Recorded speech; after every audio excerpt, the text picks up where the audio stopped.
Guys, there's cheese backstage, and you didn't get any of the cheese, but it's backstage. So really quickly, raise your hand if you'd like some of the cheese that I have. You'd like some of that cheese? Do you want to come up and get your cheese? Here you go. Here's your cheese. Who else would like to come up and get some cheese? You'd like to come up and get some cheese? We have 2 people who want cheese. Oh, you're twins?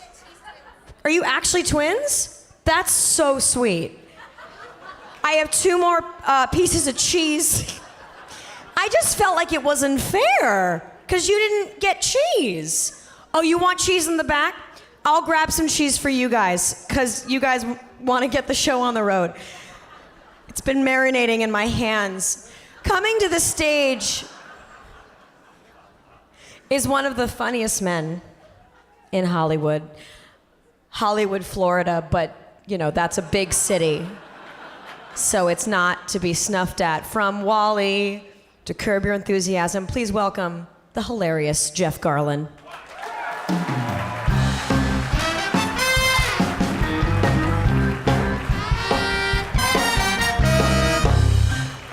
Thank you, Rachel.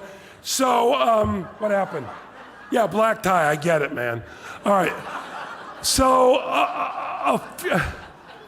okay, listen, here's the story. This has happened before. Every year, the only vacation I take is the Eddie Awards. I stay at the Beverly Hilton.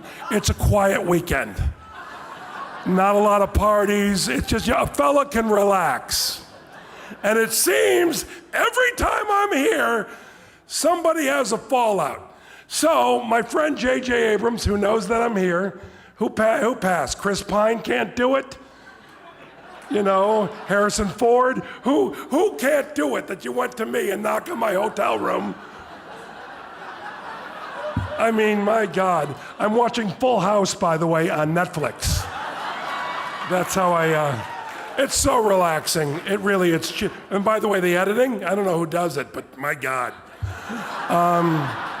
It's some good stuff.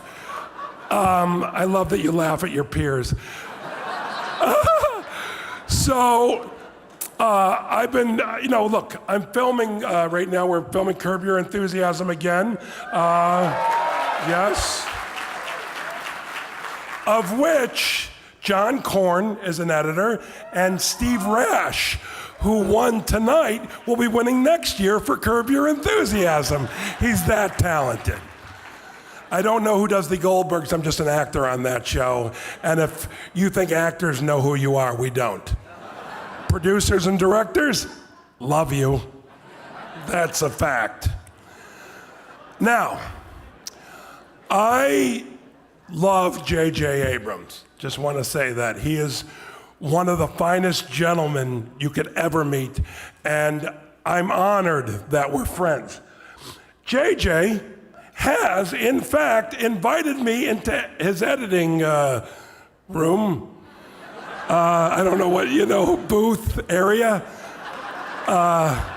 festival. He has invited me for every one of his films. So I've been there with Mary Ann and Mary Jo. Yes. So he works with 2 women. That's cool, but they're great editors. And I'm always amazed how much they tell him what to do. And he's a great director because he listens. They know what they're doing and he listens. And so I've been in there on I just come hang out. I hang out. And by the way, I'd like to say I'm a filmmaker, but can I say that the same night Marty Scorsese, I say Marty, we hung out for like a half hour.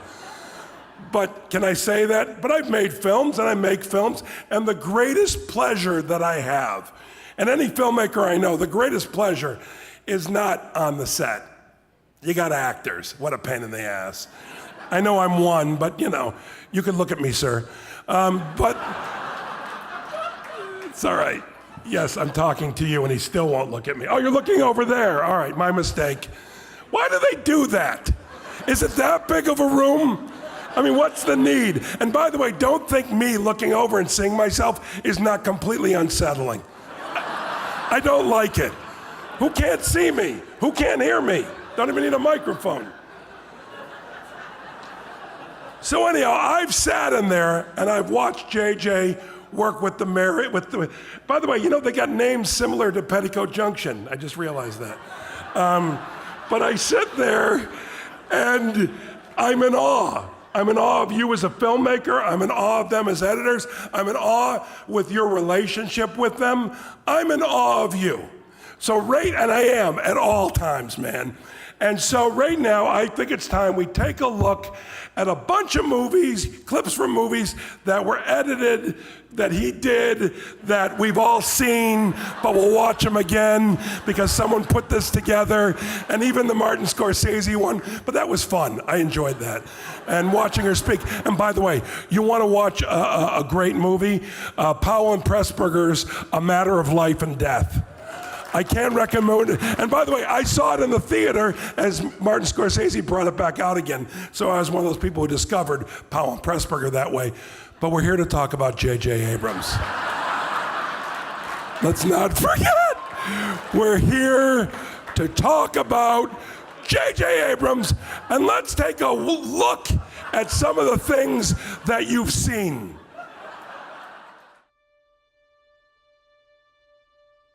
Got nothing against your friends. I like your friends. Now, things have obviously changed for us.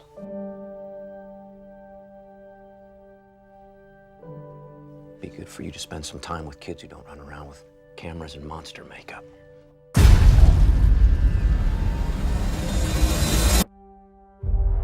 You need a purpose. I'm ready. So what happens now? You have a decision to make. The dark side. I have no choice. You do have a choice. And the light. Belonging you seek is not behind you. It is ahead. You ready? 3, 2, 1.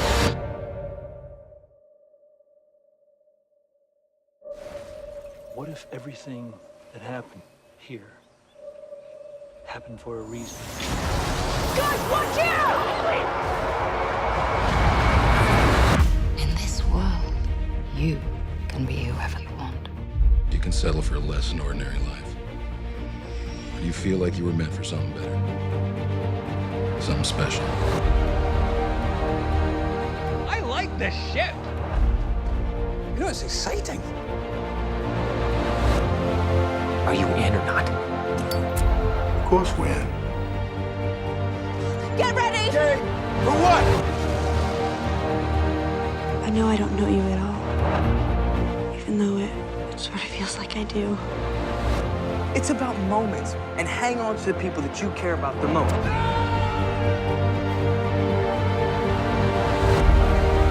Is there anything you would not do for your family? People are counting on us. The galaxy is counting on us. We'll use the Force. That's not how the Force works.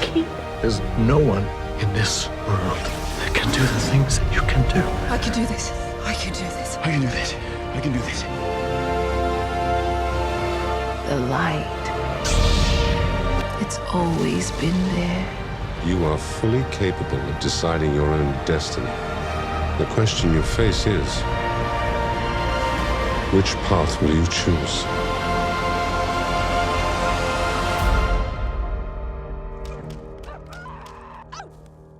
Cut! That was mint.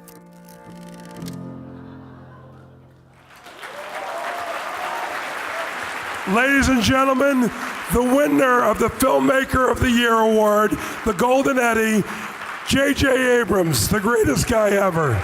I swear, ever.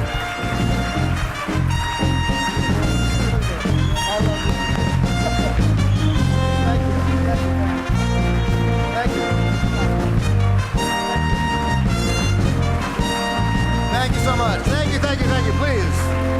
For God's sakes. No, please. Thank you so much.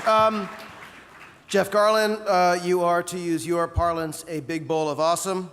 You're a dear friend, about as kind a person as I've ever met. I love you for your heart, your humor, your humor, and tonight mostly for your formality. This is a warning. I wrote tonight's speech without the help of an editor. Therefore, it will be long, unfocused, and rambling. I'll say things that have no real purpose, that won't be entertaining or in any way helpful. I will be repetitive, aimless, and repetitive. When asked if I would accept this award, I was flattered beyond description, but I said no. It was a small no. You could barely hear it. It was like, no. But it was because I was embarrassed. I thought I couldn't say anything that would be worth anyone's time, which you'll see remains the case. But then it occurred to me, it was a rare opportunity to stand before a room of some of the greatest artists in our business, some of the greatest artists in the history of our business, and say thank you. There's nothing, of course, I can say about the importance of the work of the editor that you don't already know, but as a writer, I can say that we have a vision of the script. We know it's never quite perfect. It'll be interpreted, acted, directed, and so on. And we're allowed to have these grandiose dreams of what those pages will become. There's enormous comfort in knowing there are many steps still ahead. As a director, I can say that we do, the best we can to make scenes as emotional and funny, dramatic, exciting as possible on the day, scrambling to make our schedule. But we too have grand illusions of how the shots will come together, taking solace knowing this is not the last step. As editors, you're fucked. I mean, there's no magical next step. You are not allowed to have dreams of later. All you have is the footage you are given, nothing more, nothing less. The buck stops with you. You are tasked with telling a story within the limits of the shit the director gives you. And I have personally been responsible on more occasions than I care to admit for delivering that quality of work to a number of wildly talented editors who, like Rumpelstiltskins, found a way to make me appear like an actual member of the DGA. But it took me years to really appreciate the art of editorial. Sometimes, of course, it flows. It's about following the script to a T, but often it's quite the opposite. Somewhere along the way, something went horribly wrong, and the intention bears no resemblance to the actual material that you have, and that's where the artist at the Avid has to perform a magic trick. They need to make something out of something else. In 1980, I was 14 years old. Girls loved me. That's not true at all. Could not have been farther from the truth. But my dad did. He was and is a TV producer. He's right here, JJ Abrams, ladies and gentlemen. And one night, he came home and he said, "I've got a surprise for you." I thought I was adopted, but no.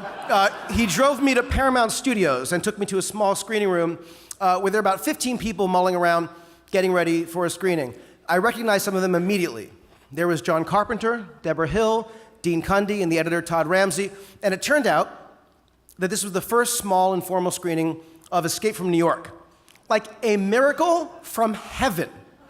Someone had invited JJ Abrams to this screening, and he brought along his chubby film geek son, who, if you had told that he would later direct a Star Wars movie, he would have started crying.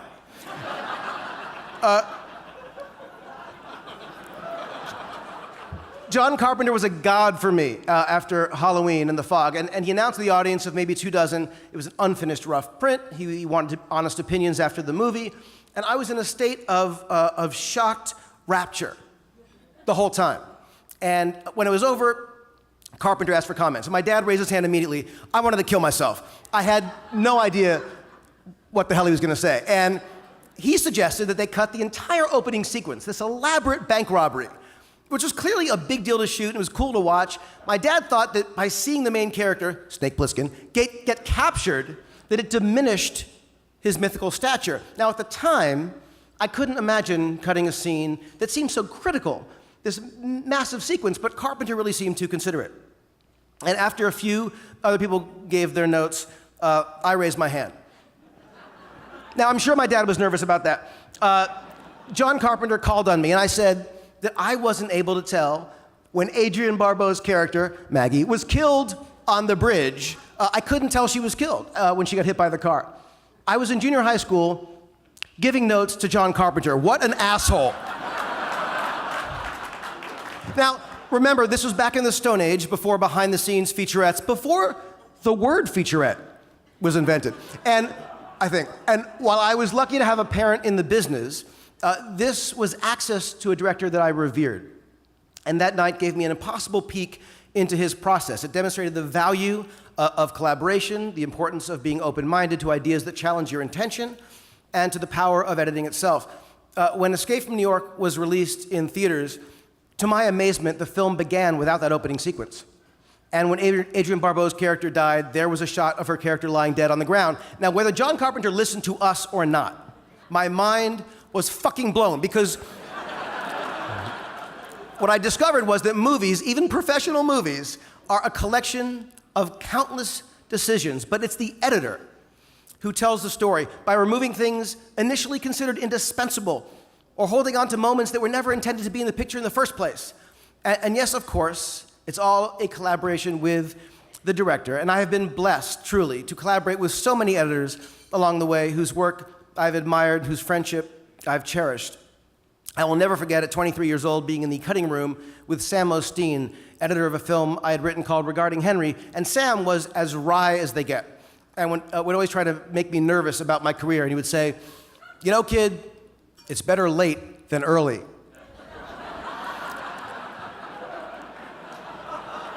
Other geniuses I've benefited from working with include Virginia Katz and Frederick Toy, Paul Hirsch, Stephen Semmel, Stan Salfas, Mark Goldman, John Pohl, Jen Horvath, Stefan Grube, Mary Jo Markey, and Marianne Brandon. I've worked with those last two editors on multiple TV series and all the films I've directed. I cannot tell you how many times Mary Jo and Marianne have saved my ass. Their care and passion and dedication and brilliance is truly what you dream of in a collaborator. They surprise me with their early cuts of scenes and sequences, and then I tell them how it's supposed to go. And then we watch that cut and we go back to what they did. I also want to thank their assistant editors, many of whom are here tonight, who I love, and in fact, all assistant editors for their tireless work.